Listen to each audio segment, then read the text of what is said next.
ఇక్కడ మనకి మొట్టమొదట శ్లోకంలో హరే కృష్ణ భక్తులందరికీ ఈ శ్రద్ధాతరయ విభాగ యోగానికి స్వాగతము. ఓకే, అర్జునుడు ఏమడుగుతున్నారు? ఈ మనకు పవర్ పోయినందుకు కొద్దిగా ఇబ్బంది అయింది. ఈ మొట్టమొదటి శ్లోకంలో శాస్త్ర నియమాలను పాటింపక తమ మానసిక కల్పనను అనుసరించి ఈ పూజలు ఉన్నరించే వాళ్ళ పరిస్థితి ఎట్టిది, వాళ్ళు ఏ గుణంలో ఉంటారు, సత్వగుణమా, రజోగుణమా, తమో గుణలా అని రకరకాల విధులు పూజలు చేస్తూ ఉంటారు కదా. ఎవరో ఒకరిని పూజిస్తూ ఉంటారు, మానవుల్ని, దేవతల్ని. వాళ్ళు ఏ గుణంలో వాళ్ళకి శ్రద్ధ ఉంటుంది, శాస్త్ర నియమాలు మాత్రం ఉండవు. కాబట్టి వాళ్ళు ఏ గుణంలో ఉన్నట్లు అని ప్రశ్నించారు. దానికి భగవానుడు ఏం చెప్తున్నారంటే, ఈ రెండో శ్లోకం చూద్దాం. 3 రకాలని చెప్తున్నారు. శ్రీ భగవాను వాచ త్రివిధ భవతి శ్రద్ధ దేహినాం సా స్వభావజ సాత్వికీ రాజసీ చైవ తామసీ చేతి తామసును. శ్రీకృష్ణ భగవానుడు పలికెను, దేహదారి అయిన జీవుడు పొందిన ప్రకృతి గుణాలను బట్టి తన శ్రద్ధ సాత్వికము, రాజసము లేదా తామసం అని 3 రకాలుగా ఉండును. వాటిని గురించి ఇప్పుడు వినుము. మన యొక్క భక్తి కూడా ఏ గుణంలో ఉంటుంది? ఆ 3 గుణాలు అంటే మనకి మామూలుగా పూర్వజన్మ కర్మఫలాలను బట్టే కదా ఇప్పుడు ఈ జన్మలో మనము ఏ గుణాన్ని పొందుతూ ఉంటాం. దాన్ని మార్చుకునేకి ఉంది, పద్ధతి ఉంది. రజో తమో గుణాలకి, సత్వగుణములకు ఉద్ధరించబడేకి ఆధ్యాత్మిక గురువు ఆశ్రయిస్తే మనం ఉద్ధరించవచ్చు అని చెప్పుకున్నాం కదా.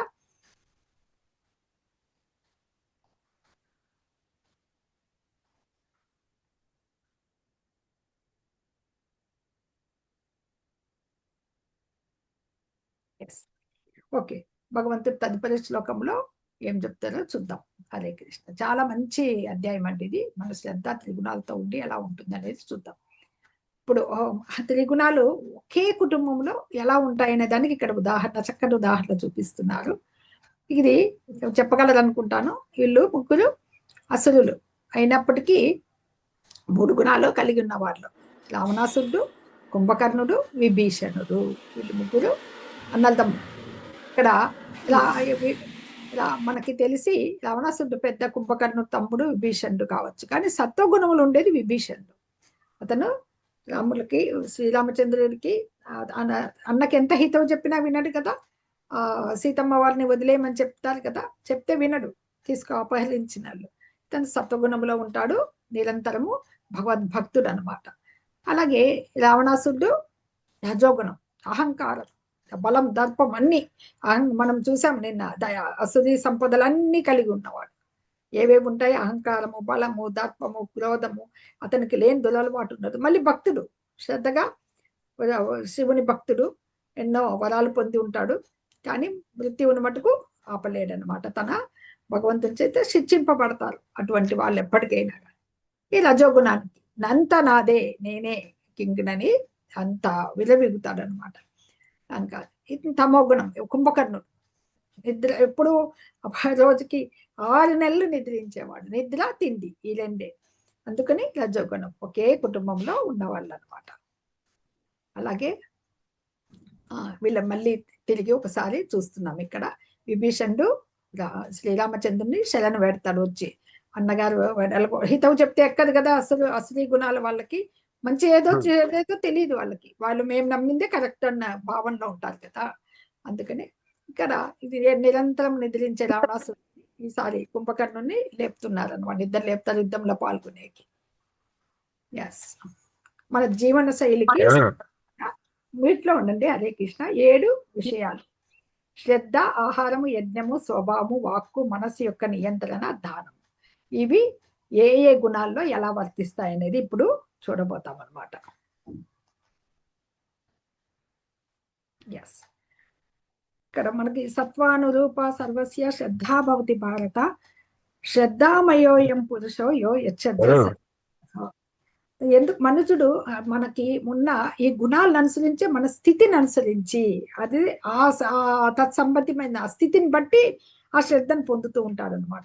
అతను పొందిన గుణాల్ని అనుసరించి ఏదో ఒక శ్రద్ధ కలిగి ఉన్నాడని చెప్పచ్చు అనమాట. ఎందుకంటే అది దేవతల్లో కానీ, ఊహాకల్పనలో కానీ, ఎక్కడైనా ఎలాగైనా ఉండొచ్చు. ఎటువంటి శ్రద్ధ అయినా కానీ ఏదో ఒకటి ఉంటుంది. ఆ శ్రద్ధ సాత్వికం, రాజసికం, తామసికం అని భగవంతుడు ఇంతకుముందే మనకి చెప్పారు కదా ముందు శ్లోకంలో. ఇలా ఉండడం వల్ల మనకి ఏమైతుంది? హృదయంలో సత్వగుణ స్థితి ఉంటే మనుషుని శ్రద్ధ సత్వగుణంలో ఉంది అని అనుకోవచ్చు. అలాగే ఆ రజోగుణంలో ఉన్నారనుకోండి, రజోగుణ స్థితి పొందితే శ్రద్ధ కూడా రజోగుణంలోనే ఉంటుంది. హృదయం తమో గుణంలో ఉంటే మనుషుని శ్రద్ధ తమో గుణంలో ఉంటుంది. అది ఎలాగో వివరంగా చూద్దాం.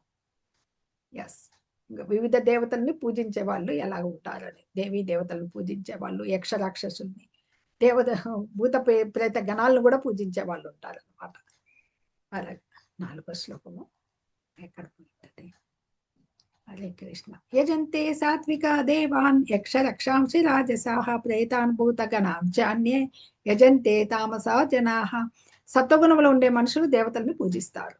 రజోగుణంలో ఉండేవారు యక్ష రాక్షసులను పూజిస్తారు. తమో గుణంలో ఉండేవారు భూత ప్రేతాలను పూజిస్తారు.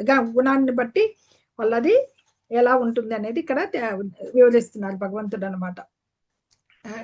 మామూలుగా రజస్తమో గుణస్థులు ఏం చేస్తుంటారు, సాధారణంగా శక్తిమంతుడైన ఎవరైనా మనుజుంటే అతన్నే దేవుడుగా భావించేస్తారు. కానీ శాస్త్ర నిర్దేశాన్ని ప్రకారము దేవాది దేవుడు శ్రీకృష్ణుడు పూజనీయుడు. ఆయనకి ఆ శాస్త్రాలను ఎరగని వాళ్ళు, దాని ఎందుకు శ్రద్ధ లేని వాళ్ళకే ఇలాగా వస్తుందన్నమాట. ఇంకా వీళ్ళు ఈ రజోగుణంలో ఉన్న వాళ్ళు దేవతలను ఇప్పుడు చూస్తూ ఉంటారు మీరు, సన్యాసుల్ని, యోగుల్ని, వాళ్ళనే దేవుళ్ళుగా పూజించేస్తూ ఉంటారు అనమాట. ఈ తమో గుణాల్లో ఉన్న వాళ్ళని ఈ భూత ప్రేత పిశాచల్ని పూజిస్తూ ఉంటారని కూడా చెప్తూ ఉంటుంది. కొంతమంది సమాధులను కూడా పూజిస్తూ ఉంటారనమాట. ఇది మారుమూల పల్లెల్లో చాలా అనాగరికులను చూస్తూ ఉంటాం. అలాంటి వికృతమైన పూజలు చేస్తూ ఉంటారు, క్షుద్ర పూజలు చేస్తూ ఉంటారు, చెట్లకు పూజలు చేస్తూ ఉంటారు అనమాట. ఇవన్నీ ఎంత శ్రద్ధ ఉన్నా కానీ అవి భగవత్ పూజలు కావన్నమాట. శుద్ధ సత్వంలో ఉండిందే దివ్యంగా నెలకొన్న వారికే భగవత్ పూజ నిర్దేశితమై ఉందన్నమాట. అంటే దేవాది దేవుణ్ణి పూజించగలగాలి అని చెప్పేసి ఇక్కడ చెప్తూ మనకి ఉదాహరణలు చూపించడం జరిగింది అనమాట.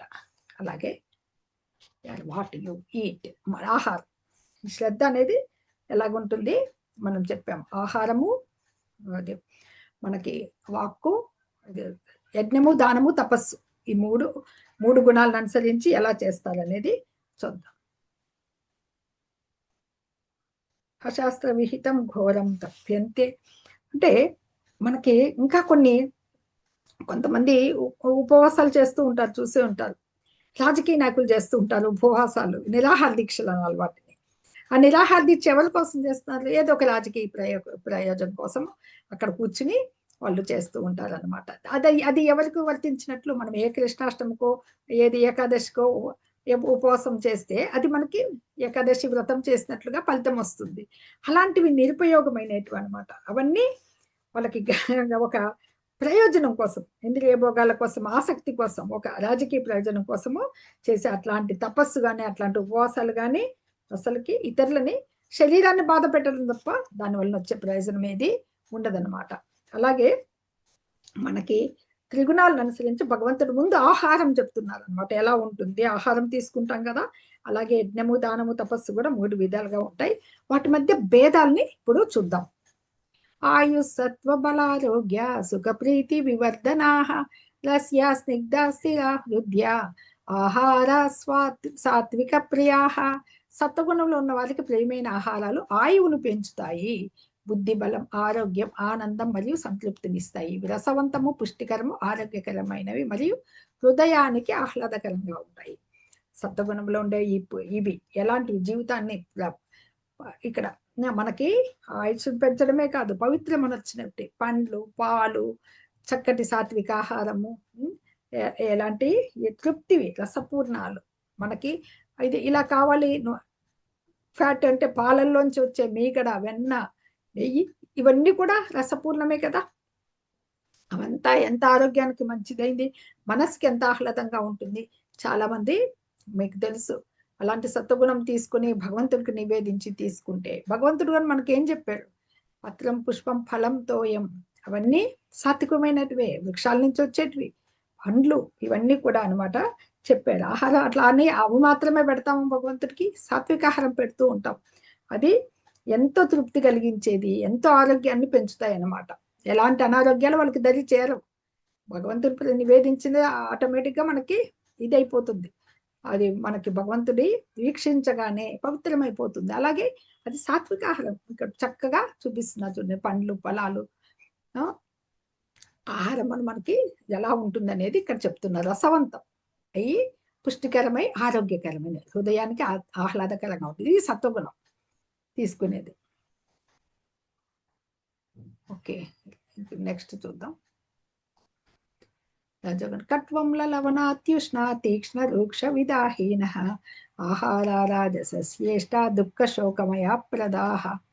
చాలా చేదుగా, చాలా పుల్లగా, ఉప్పగా, వేడి, పదునైన, పొడి మరియు దహనం చేసే ఆహారాలు రాజస గుణం ఉన్న వారికి ప్రియమైనవి. ఇటువంటి ఆహారాలు బాధ, దుఃఖం మరియు రోగమును కల్పిస్తాయి. మిక్కిలి చేదుగా అంటే కొంతమందికి వేడి వేడిగా తినాలని ఉంటుంది, కొందరికి అధికం పులుపు, కొందరికి ఎక్కువ ఉప్పు తక్కువైతే మళ్ళీ ఇంత ఉప్పు పైన కలుపుకొని కూడా తింటూ ఉంటారు అనమాట.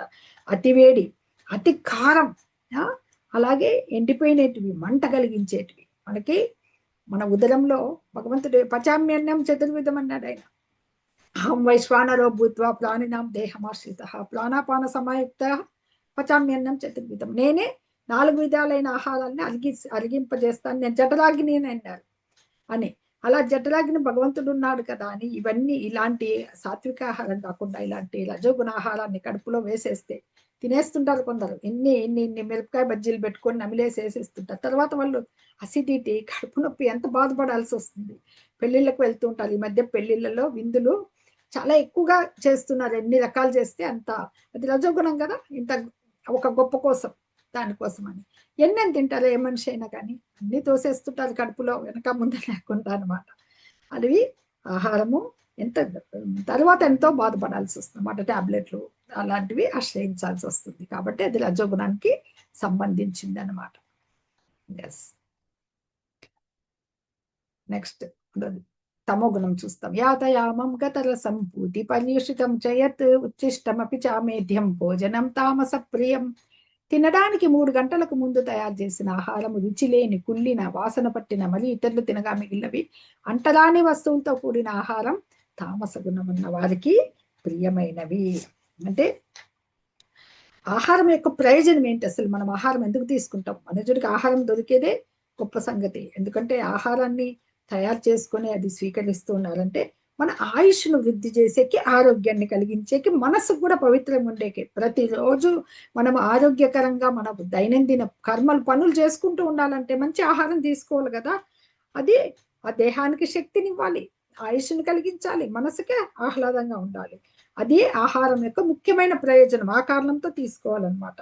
అలాంటి ఆహారానికి మనకి ఎంతో ఉపయోగపడేటివి ఉన్నాయి. పాలు, బియ్యము, పండ్లు, చక్కెర, కూరగాయలు, ఇవన్నీ పెద్దలు నిర్ణయించి పెట్టారు కదా ఎప్పటి నుంచో, ఇలాంటివన్నీ అనమాట. ఈ ఇంకా ఈ దాంట్లో క్షీరం నుంచే మనకి ఫ్యాట్ వస్తుంది. అలానే మద్య మాంసాలు ఇవన్నీ స్వీకరిస్తూ ఇలాంటి రజోగుణాలు అన్నీ జీవనం కొరకు జంతువుల్ని చంపి తీసుకుంటూ ఉంటారనమాట. పప్పు, గోధుమలు ఇలాంటి మాంసకృతులు ఎన్నో ఉన్నాయి మనకి, దానిలో లభిస్తూ ఉంటాయి. ఇది ఇప్పుడు తాజాగా లేని ఆహారం అంటే ఎప్పుడో వండినేది, అలా చెడిపోయిన ఆహారము, నిన్నటిది ఈరోజు తీసుకోవడము, ఇలాగా అనమాట. ఇతరులు తినగా మిగిలినవి మనం చూస్తూ ఉంటాం. అదొక హాబీగా, అంత ఫ్రెండ్స్ అయి ఉండొచ్చు, ఏమైనా ఉండొచ్చు, ఒకరి ప్లేట్లలో ఒకరు తీసుకుని తినడం ఉచ్చిష్టం అంటారు దాన్ని. మిగిలి ఒక భగవత్ ప్రసాదము, గురువులు స్వీకరించిన ప్రసాదం తప్ప ఏదైనా భగవత్ ప్రసాదము ప్రసాదం అది. అలాగే ఎవరైనా మన గురువుల ఆహారం అయితే అది ఉచ్చిష్టం కాదనమాట. కానీ ఇలాగ ఒకళ్ళొకళ్ళు కూల్ తాగుతూ, స్ట్రాలు వేసుకొని తాగుతూ ఇలాంటివన్నీ చేస్తూ ఉంటారు. ఇవన్నీ రజోగుణానికి సంబంధించినవి అనమాట. ఇది ఇప్పుడు నవ్వే డేస్ ఏం తీసుకుంటారు అనేది, పిజ్జాలు, బర్గర్లు చూస్తూ ఉంటాం మనం అనమాట. తీసుకున్నంతసేపు బాగా అనిపిస్తుంది, తర్వాత ఇబ్బంది పడుతూ ఉంటారు. సాత్విక్, రాజసిక్, తామసిక్ ఇవి. సత్వగుణంలో ఉన్న ప్రశాంతంగా, బ్యాలెన్స్ గా, హార్మోని, పాజిటివ్, పీస్, అలాగే క్లారిటీగా ఉంటారు. రజస్ ఎలా ఉంటుంది చూడండి, మూమెంట్, యాక్టివిటీ, ఎక్సైట్మెంట్. తమస్ ఎనర్షియా, ఇన్యాక్టివిటీ, నెగటివ్, డల్నెస్.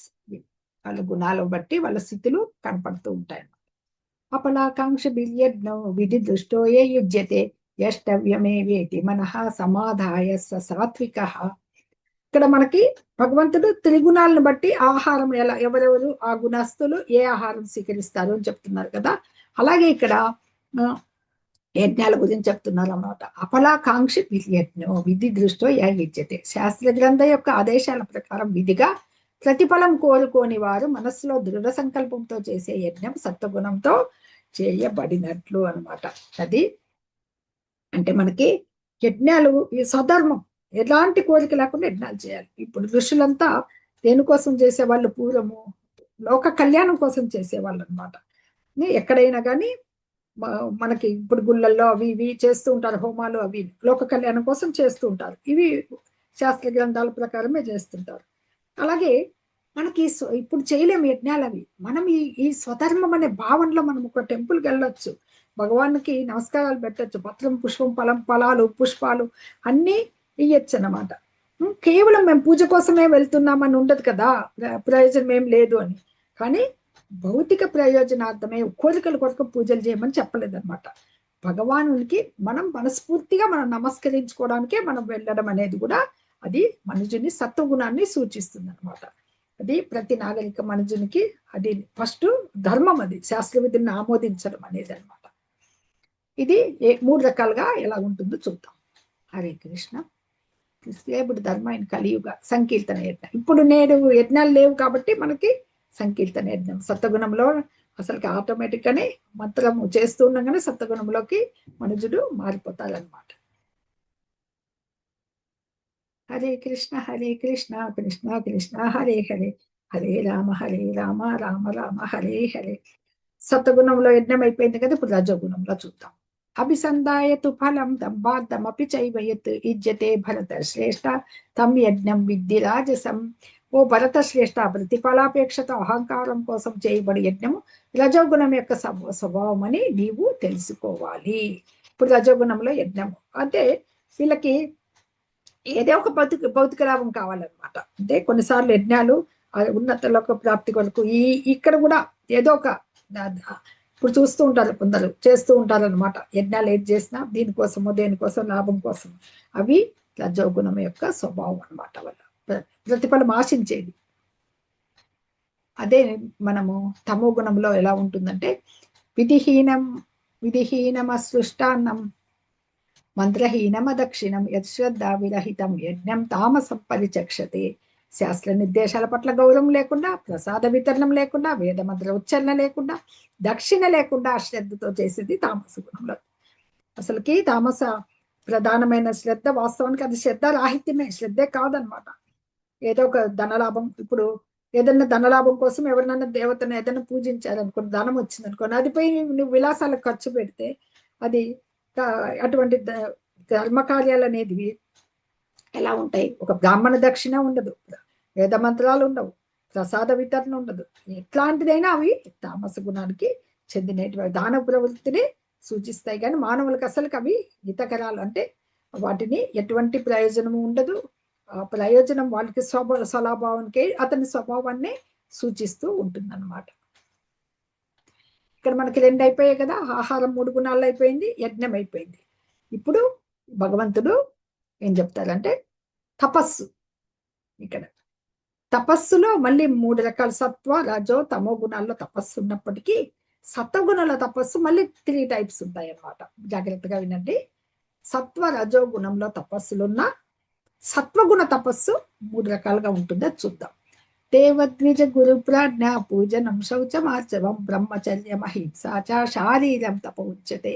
దేవ ద్విజ గురు ప్రాజ్ఞ, దేవతలని దేవదేవుని బ్రాహ్మణులని గురువుల్ని ప్రాజ్ఞులు పెద్దలు తల్లిదండ్రుల వంటి పెద్దల్ని పూజించడం, పవిత్రంగా ఉండడం పూజనం, శౌచమార్జవం పవిత్రంగా ఉండడం, శుచిత్వము ఆర్జవం, సరళత్వం, చక్క బ్రహ్మచర్యం, అహింస, ఇవి శరీరంతో చేసే తపస్సు. ఈ సాత్విక తపస్సు మనము 3 రకాలని చెప్పాం కదా. దీంట్లో మొట్టమొదటి ఇది శారీరక తపస్సు అన్నమాట. ఇది శారీరక. మనకి సత్వగుణంలో తపస్సులు 3 రకాలు ఉంటాయి, సత్వ రజో తమో గుణంలో. అది ఈ సత్వగుణ తపస్సులు అనేటివి దాంట్లో 3 రకాల్లో ఫస్ట్ది శారీరక తపస్సు వచ్చింది. నెక్స్ట్ చూద్దాం సత్వగుణంలో వాళ్ళకి ఎలా ఉంటుందని. ఎందుకంటే మనకి ఇవి సాధారణంగా మనము బ్రాహ్మణుల గురువుల్ని గౌరవించడం, ముఖ్యంగా పెద్దల్ని ఇప్పుడు చాలా తక్కువ ఇది చేసేది. అంతర్బాహ్యలో శుచిత్వం అంటే అంతర్బాహ్యాల్లో మనసులో కల్మషాన్ని హరే కృష్ణ మహామంత్ర జపం ద్వారా నిరంతరం భగవద్ ధ్యానం ద్వారా తుడిచిపెట్టేయాలి. బాహ్యంగా శుచిగా ఉండాలి. ఇవి మనం చేయాలన్నమాట. అలాగే బ్రహ్మచర్యం అంటే వివాహం చేసుకోకూడదని కాదు, వివాహం నందు తప్ప వేరే అక్రమమైనటివి ఏ సంబంధాలు ఉండకూడదు అనమాట. ఇది మనకి శారీరక తపస్సు. Okay, next. Okay, feelings happy of let sad heart. సత్కారమాణ పూజార్థం తపోదంబేన చైవయత్ క్రియతే తదిహ. వాటిలో 3 రకాల్లో ఒకటే అయింది. రెండవది ఏది? వాక్ తపస్సు. అంటే మనం మాట్లాడే మాట ఎలా ఉండాలి? సత్యము, ప్రియము, హితకరము, అనుద్వేగకరము. అంటే మనకి చెప్పే మాటలు ఇతరుల మనసు కలతపడే రీతిలో ఎప్పటికీ మాట్లాడకూడదు. అలాగే అయితే ప్రియం కల్పించేటట్లు ఉండాలన్నమాట. వాళ్ళకి పనికొచ్చేటట్లుగా ఉండాలి. అలాంటివి నిత్యము వేద పారాయణం చేస్తూ ఉండాలి. అది వాక్ తపస్సు. అంటే మనకిచ్చిన వాక్కుని దేనికి ఉపయోగించాలి? చక్కటి ఇతరులను నొప్పించకుండా మనము. అంటే ఇప్పుడు ఒక ఉపాధ్యాయుడు ఉన్నాడు, ఒక విద్యార్థి ఉన్నాడు. ఆ విద్యార్థిని తప్పు చేశాడు అనుకోండి, నొప్పించకుండా మాట్లాడదాన్ని అక్కడ శిక్షించాలి కదా. ఆ విద్యార్థితో మాత్రమే అతను తన డ్యూటీ స్వధర్మం నిర్వహించాలి. కానీ ఇతరులతో ఎలా ఉంటాడు? ఇలా సత్వగుణంలో ఉండాలంటే ఎగ్జాంపుల్గా అలా చెప్పుకోవచ్చు అనమాట. వాళ్ళకి కలత కారణం కాకూడదు, ఇతరులను నొప్పించకూడదు అనమాట. వాక్కునకి సంబంధించిన వాళ్ళకి ఇదే తపస్సు. మనం ఇతరులకి ప్రియం కల్పించేటట్లు ఉండాలి, హితకరాలై ఉండాలి, ఎక్కువ ఉద్వేగం కలగకూడదు అనమాట. అలాంటి వచనలుని వేదపారాయణం చేసేటివి. అంటే సత్సంగంలో ఎప్పుడు శాస్త్రాలు ఉద్దేశించిన దాన్ని మనం పలకాలన్నమాట. శాస్త్రాలని మనం బాగా తెలుసుకొని ఉంటే వాళ్ళు అడిగిన ప్రశ్నలకు మన దగ్గర జ్ఞానం ఉంటుంది కాబట్టి అది చెప్పాలి. ఆ చర్చ కూడా ఎంతో శ్రవణానందకరంగా ఉండాలన్నమాట. అది మనకి సత్వగుణము, రజోగుణము, తమో గుణంలో తపస్సులు ఉన్నప్పుడు అందులో సత్వగుణంలో 3 రకాలు ఉన్నాయి. శారీరక తపస్సు, వాక్ తపస్సు, మానసిక తపస్సు. ఈ మానసిక తపస్సు అంటే తృప్తిగా, సరళత్వంగా మౌనము. అంటే మనసునే ఆలోచనలు మౌనంగా పెట్టుకోవాలి. ఆత్మ నిగ్రహము, మనల్ని పవిత్రంగా ఉండాలన్నమాట. ఎప్పుడు మనకి కృష్ణ భక్తి భావంలో అంటే మనస్సుని తపోసంపన్నం. తపస్సు అంటే కూర్చుని ఇలాగ తపస్సు చేయడం కాదు. వాక్ తపస్సు, శారీరక తపస్సు, వాక్ తపస్సు, మనో తపస్సు. మనకి ఇంద్రియ భోగాల నుంచి దూరం చేయడమే మానసిక తపస్సు. ఇతరుల మేలు గురించి ఆలోచించాలన్నమాట. ఆలోచనలో మౌనం ఉండాలి, పిచ్చి పిచ్చి ఆలోచనలకు వెళ్ళకూడదు. అదే మనసుకి చక్కగా శిక్షణ ఇవ్వాలన్నమాట. అనవసరమైన ఆలోచన చేయకుండా అనమాట. ఇది మనస్సుకి తపస్సు అంటారు. ఇది మనం సత్వగుణ తపస్సు అయిపోయింది. ఇక రజోగుణ తపస్సు చూద్దాం. సత్కారమాన పూజార్థం పోదంబేన చైవయత్ క్రియతే తదిహ ప్రోక్తం రాజసం చలమధ్రువం. ఇతరుల నుండి గౌరవము, సన్మానం మరియు పూజను పొందడం కోసం గర్వంతో చేయ తపస్సును రజోగుణముకు సంబంధించిన తపస్సు అంటారు. ఇది అస్థిరము మరియు అశాశ్వతము. అంటే మనకి జనుల నుంచి ఇంకా ఆకర్షించేదానికి ఇలా చేస్తూ ఉంటారు కదా. రజోగుణంలో ఉన్న వాళ్ళు మనల్ని పూజించండి, నన్నే పూజించండి, కొందరు కాళ్ళు కడిగేసి దక్షిణలు తీసుకునేసి ఇంకా సన్మానాలు చేపించుకుంటూ గౌరవం చేపించుకుంటూ ఉంటారు కదా. ఆ గౌరవం కోసం, సన్మానం కోసమే వీళ్ళు అలాగా చేసుకుంటూ ఉంటారు అనమాట రజోగుణంలో. అది స్థిరమైంది కాదు, శాశ్వతమైంది కాదనమాట. అట్లా కృత్రిమైన ఏర్పాటు అది రజోగుణంలో ఉండేటివి అనమాట. ఫలితాలు కూడా తాత్కాలికలేవి. చాలా మందికి అది ఉంటుంది, గౌరవం పొందాలనే ఆతృత అనమాట. ఇక్కడ మనము తపస్సు 3 రకాలు చూసాం కదా. శారీరక, వాక్ తపస్సు, మనో తపస్సు అయిపోయింది. అది సత్వగుణానికి. రజోగుణానికి చూసాము తపస్సులో. మొట్టమొదటి యజ్ఞం చూసాము, సత్వగుణ యజ్ఞము, రజోగుణ యజ్ఞము, తమోగుణ యజ్ఞం చూసాము. యజ్ఞము, దానము, తపస్సు, ఇంకా ముందుగా మనం చూసేది దానం ఉంది. ఇంకా ఆహారం చూసాం 3 రకాలుగా. 3 గుణాల్లో ఇవి ఎలా వర్తిస్తాయి అని. మూఢగ్రాహేణ ఆత్మనో యత్పీడయా క్రియతే తపః పరస్యోత్సాదనార్థం వా తత్తామసముదాహృతం. తనను తాను హింసించుకుంటూ ఇతరులను నాశనం చేయడం లేదా గాయపరచడం వంటి మూర్ఖత్వంతో చేయి తపస్సు తమోగుణంకు చెందింది. పూర్వము అసురులు అలాగే చేసేవాళ్ళు. హిరణ్యకశిపుడు 1000 ఏళ్ళు తపస్సు చేస్తాడు. అతని శరీరం అంతా చెదలు పట్టిపోయి పుట్టలు పెరిగిపోయి ఇంతకీ చేసిన ఫలితమేమి, నేను అమరుడు అయిపోవాలా, నాకు చావు రాకూడదు, అదే కోరుతాడు కదా. ఏదైనా నరసింహ భగవాన్ నుంచి తప్పించుకోలేరనమాట. ఇంట కాదు బయట కాదు, అయ్యే ఆయుధం కాదు, పగలు కాదు, రాత్రి కాదు అనేసి బ్రహ్మదేవుణ్ణి ప్రార్థిస్తాడు కదా. ఆ తపస్సు వలన తన శరీరం ఎంత ఘోరంగా చేస్తాడు. అలాగే ఇక్కడ భస్మాసుడు అంటే వృకాసుడు అనే రాక్షసుడు ఏం తపస్సు చేసి అదే తనల్ని హింసించుకుంటూ చేసిన పరమేశ్వరుడు చేతనే ఏ బలం అడుగుతాడు, ఎవరి తల మీద చేయి పెడితే వాళ్ళు మరణించాలని. అది ఫలిస్తుందా, తనను తానే భస్మం చేసుకుంటాడు అనమాట. ఇవి తామసిక తపస్సు, తమ గుణానికి చెప్పబడింది అనమాట. మనకి ఇది భగవంతుడు ఇవి. ఎందుకంటే మనకి హిరణ్యకశిపుడు చేసిండేది అసురుడు కదా, మరియు దేవతల్ని అందరినీ చంపేదానికే, రాజ్యాలు జయించేదానికే, ఆక్రమించుకునే దానికే, కానీ ఆ తపస్సు ఏమి లోక ప్రయోజనం కోసం కాదనమాట. ఇది తమగుణ ప్రధానమైంది.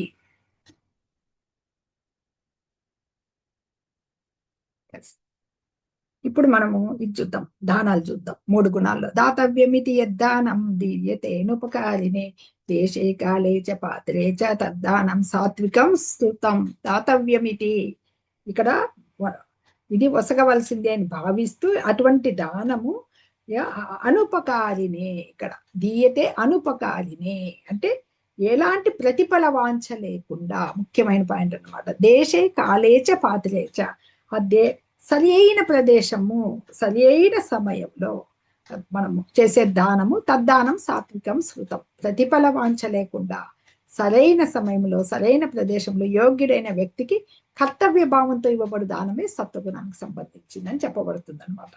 అదే ఎందుకంటే విచక్షణారహితంగా కొందరు దానాలు చేస్తుంటారు, అవి కూడా వస్తాయి దాంట్లో. మనం ఒక పర్టికులర్ టైం నిర్దేశించబడింది. ఇప్పుడు సూర్యగ్రహణం, చంద్రగ్రహణాలు వస్తూ ఉంటాయి, ఏకాదశిలు వస్తూ ఉంటాయి, అమావాస్య రోజుల్లో. అట్లా యోగ్యులైన బ్రాహ్మణులకు కానీ, భక్తులకు కానీ, దేవాలయాలకు కానీ వసగాలని శాస్త్రాలు చెప్తున్నాయన్నమాట. అంటే ఆ దానం ఎలాంటి ప్రతిఫలాపేక్ష ఉండకూడదు, ఏదో ఆశించి చేయకూడదు. అది ధనం లేని వాళ్ళకి మనము కరుణతో ఇస్తున్నాం అనుకోండి, అవతల వాడికి కూడా అర్హత ఉండాలి. పాత్రుడు కనుకపోతే అది మళ్ళా ఫలితం ఉండదు అనమాట. కనుక విచక్షణారహిత దానము ఎప్పుడు చేయకూడదు అనమాట. రజోగుణ దానం చూద్దాం. ఎత్తు ప్రత్యుపకారార్థం ఫలముద్దిశ్య వా పునః దీయతే చ పరిక్లిష్టం తద్దానం రాజసంస్కృతం. కానీ ఏదో ప్రతిఫలం కోరుతూ లేదా సొంత కోరికలతో లేదా ఇష్టం లేకుండా చేసిన దానం రజోగుణానికి సంబంధించింది.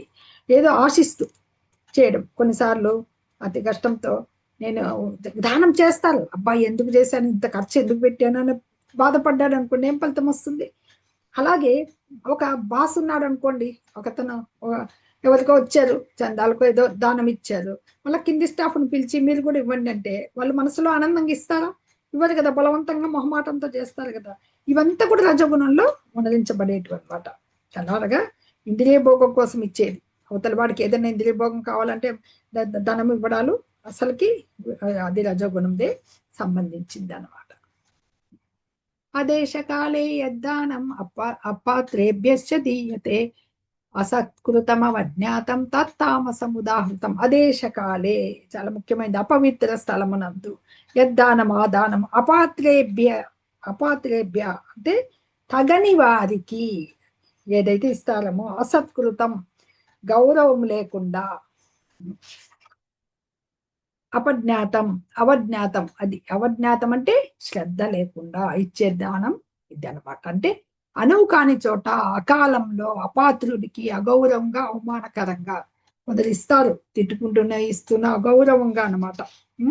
అది తమోగుణ ప్రధానమైంది. అంటే నేను మత్తు పదార్థాలకి మందు తాగే అలవాటు ఉన్నారనుకోండి, అడిగాడు అనుకోండి, వాళ్ళకి ఇవ్వడం కానీ, జూదానికి కానీ అలాంటి దానాలు ఇక్కడ శాస్త్రాల్లో చెప్పబడలేదు. అటువంటి దానము పూర్తిగా తమోగుణ ప్రధానమైంది. ఎందుకంటే దానివల్ల పాపుల్ని మనం పోషించినట్లే అనమాట. అతను ఇంకా పతన మార్గానికి వెళ్తాడు, వాళ్ళకి పోషించినట్లే కదా, అది లాభదాయకం కాదనమాట. అలాగే సరైన పాత్రుడైన వానికి శ్రద్ధ గౌరవం లేకుండా దానం చేయడం కూడా, ఒకవేళ అతనికి ఇది ఉందనుకోండి, అవతల వాడికి అర్హత ఉంది, దానం తీసుకునే అర్హత, నువ్వు శ్రద్ధ లేకుండా ఎలాంటి గౌరవం లేకుండా ఇచ్చావనుకోండి, అది కూడా తమోగుణ దానమే, నీకు అది కూడా ఫలితం రాదు. దానంలో కూడా ఈ సత్వ రజో తమో గుణాలు అయిపోయినాయి. యజ్ఞం అయిపోయింది, తపస్సు అయిపోయింది, ఆహారం 4 రకాలుగా ఈ త్రిగుణాలు పనిచేస్తాయని చెప్పేసి 4 విధాల స్వభావం, మనుజుని స్వభావం అనుభవించి ఈ త్రిగుణాలు ఎలా వర్తిస్తాయి అనేది భగవంతుడు చెప్పడం జరిగిందనమాట. ఓం తత్సత్ ఇది నిర్దేశో బ్రహ్మణస్త్రివిధ స్మృత బ్రాహ్మణాస్తేన వేదాశ్చ యజ్ఞాశ్చ విహితా పురా.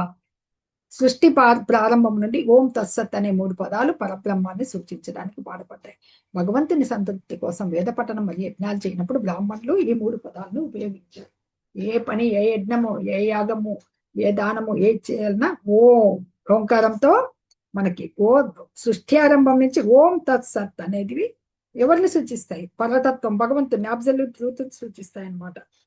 వేద మంత్రాలు ఏవి ఉచ్చరించాలన్నా ఓం భూర్భువ స్వహ మొదలు పెడతాం కదా.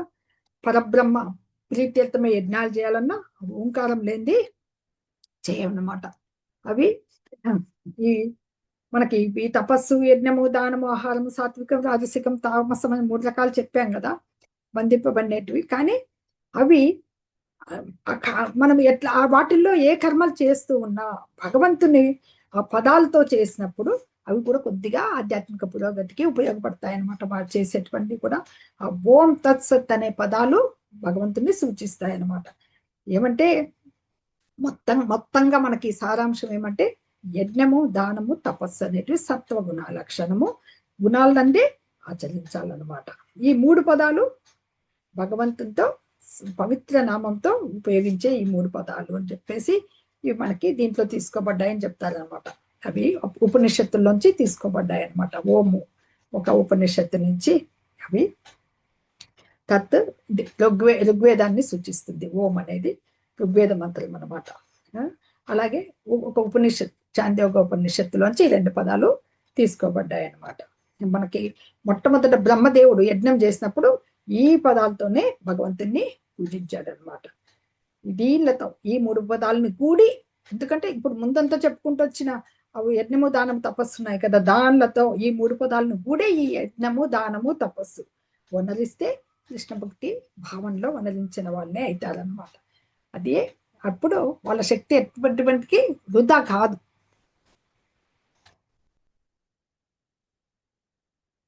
తదుపరి మనకి విడివిడిగా చూస్తే మనకి ఓంకారంతో మన శాస్త్రీయ నియమానుసారము యజ్ఞము, దానము, తపస్సులు చేపట్టే తత్వజ్ఞులంతా కూడా ఓంకారంతో మొదలు పెడతారనమాట. అలాగే ఫలాపేక్ష రహితంగా చేస్తూ ఉంటారు కదా యజ్ఞము, దానం, తపస్సులు. తత్ అనే పదాన్ని కూడి వనరించాలని శాస్త్రాలు చెప్తూ ఉన్నాయన్నమాట. తదుపరి సత్, ఏదైతే పరతత్వం భగవంతుడు అబ్సల్యూట్ ట్రూత్ అని చెప్పుకున్నామో దానికి పరలక్ష్యమైన పరతత్వం తత్ అని. సత్ సత్యము, సత్ అంటే సత్యము, తత్ అంటే అది. ఓంకారము మనకి 7వ అధ్యాయంలో భగవంతుడు చెప్తాడు, ప్రణవనాదం నేనే, ఓంకారాన్ని నేనే అని చెప్తాడు కదా. ఓం అంటేనే భగవంతుని ప్రణవనాదంతో పిలిచినట్లు అనమాట, ఆయన్ని స్తుతించినట్లు. అది ఇక్కడ చెప్తూ మనకి సత్ అంటే ఈ భగవంతుని ప్రీత్యర్థము ఏదైతే చేస్తున్నారో భగవంతుని సత్యం అని చెప్పాం కదా, ఆ యజ్ఞం చేసే కర్త కూడా, యజ్ఞకర్త కూడా సత్యమే అని పడతాడు అనమాట. తదుపరి లాస్ట్ శ్లోకం చూద్దాం. అశ్రద్ధయాహుతం దత్తం తపస్తప్తం కృతం చయత్ అసదిత్యుచ్యతే పార్త నచ తత్ప్రేత్యనో ఇహ. ఓ పార్త, భగవంతునిపై విశ్వాసం లేకుండా చేయి యజ్ఞము, దానము లేదా తపస్సు వంటిది ఏదైనా అశాశ్వతం, ఇది అసత్ అని కూడా పిలుస్తారు. ఇది ఈ జన్మలో మరియు తర్వాతి జన్మలో పనికిరాంది. విశ్వాసం లేకుండా ఇప్పుడు 3 చెప్పాడు భగవంతుడు. ఆహారం నిర్దేశించారు, 3 గుణాల్లో ఎలాంటి ఆహారం తీసుకునే వాళ్ళు, త్రిగుణాలను బట్టే కదా మనం వర్తించేది మనుషుడు. అలాగే యజ్ఞము, దానము, తపస్సు గురించి చెప్పారు. అలాగా మన శ్రద్ధ, మన విశ్వాసము ఎలాగుండాలి? శ్రద్ధ లేకుండా చేసే ఏ యజ్ఞము, దానము, తపస్సు అయినా కూడా అది అశాశ్వతము, దీన్నే అసత్తు అని చెప్తారు. ఇది ఈ జన్మలోనే కాదు, వచ్చే జన్మలో కూడా మనకి నిరుపయోగం అన్నమాట. ఇట్లాంటి కర్మలు అనేటివి అత్యంత హేయాలని ఇక్కడ ఈ శ్లోకంలో నిర్దేశించబడుతుంది అనమాట. ఎందుకంటే ఈ బద్ధ జీవితంలో చాలా మంది దేవతలను, భూత ప్రేతాలని ఇవంతా పూజించేదానికి ఆకర్షితులు అవుతూ ఉంటారు కదా. ఎప్పుడైతే కృష్ణ భక్తిలో ఉంటారో ప్రత్యక్షంగా నిలిచిన వాడు త్రిగుణాలకి అతీతుడైతాడనమాట. గుణాలందు క్రమంగా ఉన్నతిని మార్గం ఒకటి ఉన్నా గాని భక్తుల సాంగత్యంలో ప్రత్యక్షంగా కృష్ణ భక్తిలో మనకి నిలవగలిగితే అది ఉత్తమ మార్గం అవుతుంది అనమాట. ఈ త్రిగుణాలు జయాన్ని సాధింపగోరాలంటే తొలుత మనం ఏం చేయాలి? ఇవన్నీ జయించాలంటే ఆధ్యాత్మిక గురువు ఆధ్వర్యంలో శిక్షణ పొందాలన్నమాట. ఆయన నిర్దేశానుసారము జయించే మార్గాల్ని చెప్తారు. మన శ్రద్ధ అంటే ఆ శ్రద్ధ అనేది మనకు పరిపక్వ స్థితికి వచ్చినప్పుడే కృష్ణ ప్రేమ అవుతుంది. మనకి కొన్ని స్టేజెస్ ఉన్నాయి, అంటే కొన్ని పద్ధతులు ఉన్నాయి. స్టేజ్లు అంటే మనకి 9 నవవిధ భక్తి మార్గాలు ఉన్నాయి కదా, అలాగే కొన్ని స్టేజుల్లో వరుసగా ఉన్నాయన్నమాట. శ్రద్ధ మనకి తర్వాత వస్తాయి. అవి మనకి భక్తి రసామృత సింధు అని మనకి దాంట్లో పొగ సోమవారి ఎలా మారుతారు, మనం ఆ స్టేజెస్ ఎలా పొందుతాం భక్తిలో అనేది. ఫస్ట్ శ్రద్ధ చెప్తారు. శ్రద్ధ తర్వాత అది మెల్లిగా సాధు సంఘ, అంటే మొత్తము భక్తుల సాధు సంగత్వంలో మనకి భక్తి ఏర్పడితే మనలో ఉన్న సందేహాలు పటాపంచలైపోతాయి. ఆ సాధు సంఘంలోనే ఆ భక్తి ఏర్పడంలో ఆధ్యాత్మిక గురువు పరిచయం అవుతాడు కదా, ఆయన ఆధ్వర్యంలో ఈ సందేహాలు పోతే మనకు ఆ రుచి తెలుస్తుంది, భగవంతుని నామ రుచి. ఆ రుచి తెలిసినప్పుడు నిష్టగా ఆయన పట్ల ఆసక్తితో ఉన్నప్పుడే భావభక్తి ప్రేమ భక్తి అనే స్టేజ్కి వస్తామన్నమాట.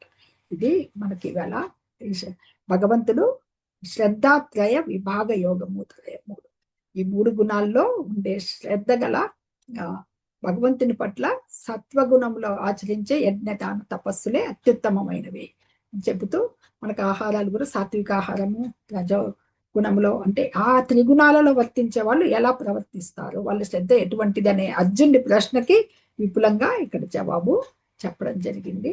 భక్తులందరికీ హరే కృష్ణ. హరే కృష్ణ మాతాజీ.